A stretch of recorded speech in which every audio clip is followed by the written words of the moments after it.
Bismillahirrahmanirrahim. Saya ingin tahu, takwa ini apa sih wa'adnya? Al-wa'ad, janji Allah di situ apa? Saya dapat apa kalau saya bertakwa? Ini perlu kita tanyakan, dan ulama menjelaskan tidak ada amal saleh, ibadah yang mengalahkan fadilahnya takwa, nggak ada. Takwa ini sampai disebutkan, saya pernah cari dalam Mu'jam Al-Fadhul Quran teman-teman sekalian, yang saya temukan, mungkin keterbatasan ilmu saya, tapi saya temukan secara saya detail memeriksa, ada 226 ayat yang berbicara masalah ketakwaan. Dan ulama mengatakan tidak ada amal saleh yang mengalahkan fadilah ketakwaan. Fadilah yang ada 10, 30, 100 fadilah. Ini 226 ayat dengan beragam macam termnya. Term ini misalnya takwa, muttaqin, muttaqun, at-taqwa dan seterusnya. Ini definisi atau ini term-term atau bagian-bagian yang ada di situ. Tapi yang jelas sebanyak itu. Saya tidak bisa bahas semua, saya akan angkat ada ayat yang menarik dalam surah At-Talaq. Surah nomor 65 dalam Al-Quran ayat 2 sampai ayat 5. Ada 4 ayat. 4 ayat ini menariknya karena 4-4-nya menyebutkan fadilah tentang ketakwaan. Apa sih kita dapatkan kalau bertakwa? Ayat 2-nya. Allah Subhanahu wa taala berfirman, "A'udzubillahi minasyaitonirrajim, wa may yattaqillaha yaj'al lahu makhraja." Siapa yang bertakwa kepada Allah, ini manfaat pertama Anda dapatkan, Allah akan jadikan untuknya makhraja. Apa itu makhraja, teman-teman? Kita coba fahami dan kita detailkan, ditarik benang merah pemahaman dari bahasa Arab ini. Makhraj ini dalam pemahaman atau rincian para ulama bahasa, dikatakan makhraj bisa berarti seseorang laki-laki yang sedang berjalan di sebuah tempat yang sempit sampai membuat tubuhnya nggak bisa bergerak. Kemudian tiba-tiba dia coba memaksakan diri keluar dari gang yang sempit itu. Kemudian dia temukan di depan matanya ujung dari gang itu, dan dia dapat lapangan luas sehingga dia bisa berlari. Transisi dari gang yang sempit ke jalan besar namanya makhraj dalam bahasa Arab. Makna yang lain kata ulama bisa berarti lubang biawak. Biawak ini hewan yang hidup di padang pasir biasanya, dan biawak ini kalau kita lihat lubang sarangnya, kita akan kira itu adalah lubang semut karena kecilnya lubang dia. Jadi biawak besar, tapi dia kalau masuk ke dalam lubangnya, sarangnya di bawah tanah, maka dia tutup kembali dari dalam sehingga seakan-akan lubangnya kecil. Nah, biawak kalau mau keluar, dia menanduk-nandukkan kepalanya, dia membongkar kembali lubang yang dia buat tadi, yang cuma kecil seperti lubang semut saja, sampai besar. Kemudian dia berhasil mengeluarkan kepalanya dan mengeluarkan badannya, kemudian mencari makanan. Lubang biawak yang dia gali kembali sehingga tubuhnya bisa keluar, nama lainnya makhraj. Dinamakan makhraj. Jadi teman-teman kalau umroh atau haji bisa lihat tangga darurat di hotel-hotel di sana untuk menyelamatkan diri kalau kebakaran, ditulis mim kha ra jim makhraj, gitu kan. Jadi ini darurat, kalau sudah kepepet bisa lewat sini, gitu kan. Liftnya nggak jalan, kebakaran, bisa menyelamatkan Anda, gitu loh bahasanya. Allah menjanjikan di ayat 2 surah At-Talaq, wa may yattaqillaha yaj'al lahu makhraja. Siapa yang bertakwa kepada Allah, Allah akan jadikan makhraja dalam hidupnya, jalan keluar dari masalah yang dihadapin yang sangat lapang, luas, gitu kan. Ayat ketiga Allah janjikan fadilah yang kedua, wa yarzuqhu min haitsu la yahtasib, dan Allah akan berikan kepadanya rezeki dari tempat dia tidak sangka-sangka. Saya mengajak teman-teman untuk hadiri ceramah besok insyaallah. Saya tidak tahu, panitia bisa ditanya alamatnya, ada besok subuh dan ada besok malam. Kalau tidak salah besok subuh itu kenalilah Tuhanmu kau akan bahagia. Judulnya kita akan bicara lebih jauh tentang Allah Azza wa Jal. Kemudian maghrib nanti kita akan bicara saudaraku nilai rahasia rezekimu. Akan lebih panjang lebar saya jelaskan masalah rezeki dan sumber-sumbernya, gitu kan. Rezeki ini banyak orang fahami hanya baju, makanan, minuman, pakaian, tempat tinggal. Padahal rezeki itu sangat luas, lebih luas daripada itu.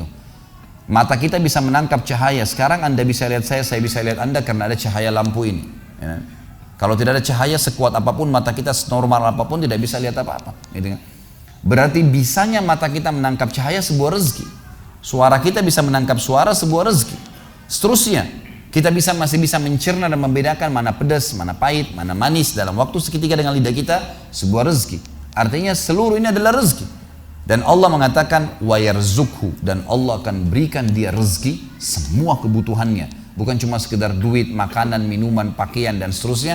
Tapi semua kebutuhan yang bisa membuat roda kehidupannya berputar. Dari tempat yang dia tidak sangka-sangka. Akan datang dengan sendirinya. Ini ayat yang kedua. Maaf, ayat kedua tapi nomor fadilah kedua cuma ayat nomor 3 dalam surat Talaq.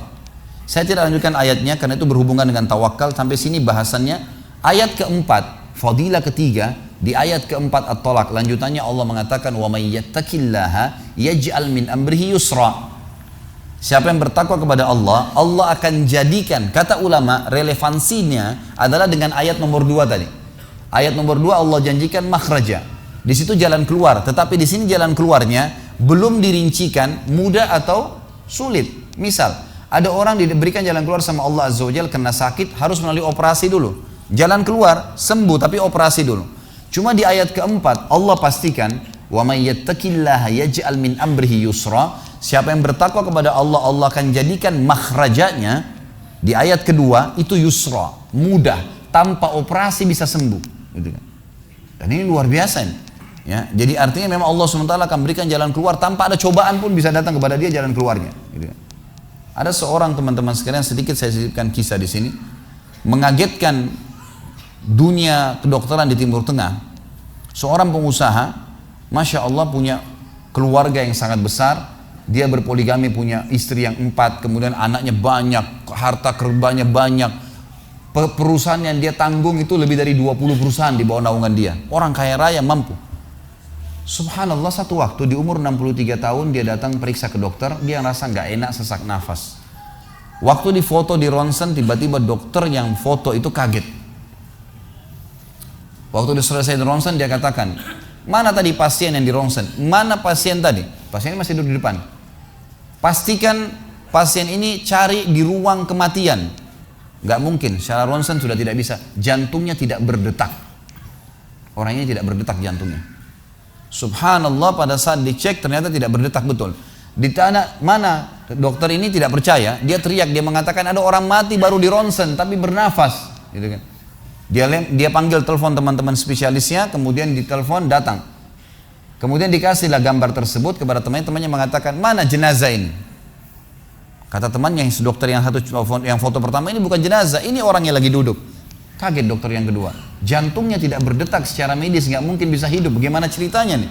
Dipanggil, apakah ini punya anda? Dia bilang, iya ini punya saya. Dicek lagi kedua kali, benar.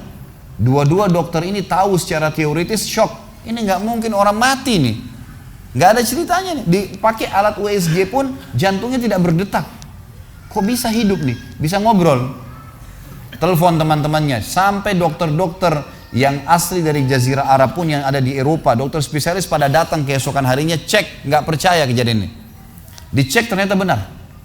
Kemudian ditelusurin lah, kira-kira bagaimana bisa orang ini masih bernafas, masih ngomong. Si pasien ini mengatakan, ada apa sebenarnya? Dia bilang, orang seperti anda nggak mungkin hidup, sudah mati. Lalu kata dia, apakah orang seperti saya, jantung tidak berdetak, bisa punya keluarga? Mereka bilang mustahil. Dia bilang, saya punya istri dan saya melayani mereka. Apakah orang seperti saya bisa bekerja? Dia bilang mustahil, saya menaungi 20 perusahaan saya. Semuanya bisa berjalan. Mereka nggak percaya. Sampai datang seorang dokter yang senior dari Jerman, datang khusus karena kasus masalah ini, diundang oleh dokter-dokter spesialis tadi.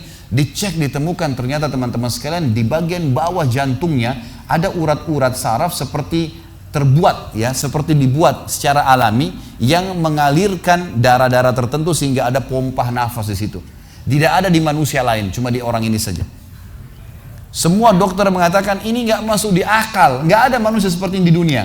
Jantungnya sudah tidak bergerak tapi masih bisa hidup karena dari rongga-rongga urat saraf yang keluar itu bisa masuk udara, oksigen dan terpompa, akhirnya hidup dan hidupnya normal, gitu kan. Subhanallah, ini sesuatu keajaiban. Lalu kemudian ditanggapi oleh seorang syekh yang memang teman dekatnya orang ini, mengatakan, yang saya tahu, ini semua disampaikan dalam khutbah Jumat. Lalu dia mengatakan, yang saya tahu orang ini tidak pernah ketinggalan puasa Senin Kamis, tidak pernah ketinggalan puasa Ayyamul Bid, semua puasa sunnah dan wajib dijalankan, dan tidak pernah buka puasa sendiri, pasti buka puasain orang lain. Tidak ada kegiatan sosial, buat gali sumur, bangun masjid, bagi kitab Al-Quran, tidak pernah kecuali dia ada di situ. Walaupun andilnya tidak besar, tapi selalu ada. Orang tuanya selalu dibaktiin, selalu bersedekah, selalu kalau datang kepada saya diskusi tentang masalahnya orang. Ini ada tetangga saya punya masalah begini, bagaimana jalan keluarnya secara syariat, dan seterusnya. Hidupnya sibuk dengan ibadah kepada Allah Subhanahu Wa Taala. Allah ciptakan urat saraf khusus sehingga bisa terpompa, ya, udara masuk ke jantungnya. Tidak ada operasi. Ini yang dikatakan yaj'al min amri yusra. mudah, aneh, dokter nggak masuk di akalnya. Dan ini banyak orang subhanallah lupa dengan Allah Azza wa Jalla. Subuh besok insya Allah kita akan bahas lebih jauh masalah itu. Mereka tidak tahu kalau kekuatan Allah SWT. Sakit, dokter, dok, bagaimana saya bisa sembuh? Subhanallah. Sebelum pergi akhi, ukhti, bilang, ya Allah, jadikan dokter ini penyebab saya sembuh. Sembuh insya Allah. Tapi kita tidak bergantung pada manusia. Kata Nabi SAW dalam hadis qudsi riwayat Bukhari, kata Allah Azza wa Jal, hai anak Adam, kalau kau menggantungkan nasibmu pada aku akan memenuhi semua kebutuhanmu. Tapi kalau kau menggantungkan nasibmu pada selain aku, maka aku akan biarkan kau dengan ketergantunganmu. Ya udah terserah kamu, tidak akan bisa ditolong, gitu kan? Tapi kalau Allah Azza wa Jalla turun tangan, sudah berbeda ceritanya teman-teman.